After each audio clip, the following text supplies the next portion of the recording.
What happened to children who ran away from Inuit residential schools? What happened to children who ran away from Inuit residential schools is a story filled with hardship and struggle. These schools were part of a larger system in Canada that aimed to assimilate Indigenous children into Euro-Canadian culture. Inuit children were taken from their families and communities, often sent to schools located far from their homes in the polar regions. This separation caused immense emotional pain and cultural disconnection.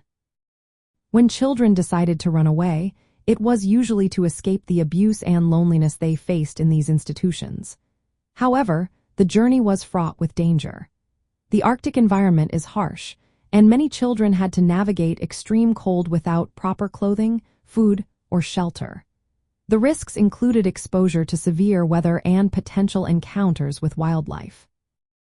In many cases, when children fled, school authorities or government agents pursued them. They were often forcibly returned to the schools, which added to their trauma. The fear of punishment loomed large, making the act of running away a desperate measure. It was a form of resistance against the forced assimilation that the residential school system represented. The goal of these schools was to break the connection between Indigenous children and their culture. When children attempted to escape, it highlighted their desire to maintain their cultural identity. However, the design of the residential school system, which isolated children from their families and enforced strict discipline, meant that running away often led to more suffering. From the perspective of the polar regions, the experiences of Inuit children in residential schools disrupted the social and cultural fabric of their communities.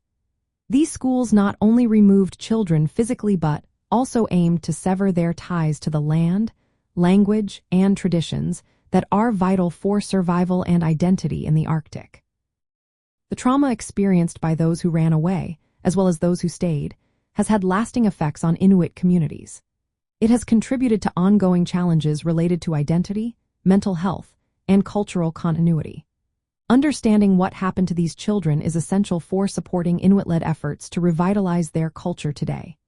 It highlights the importance of restoring Indigenous languages, traditions, and community bonds that were disrupted by the residential school system.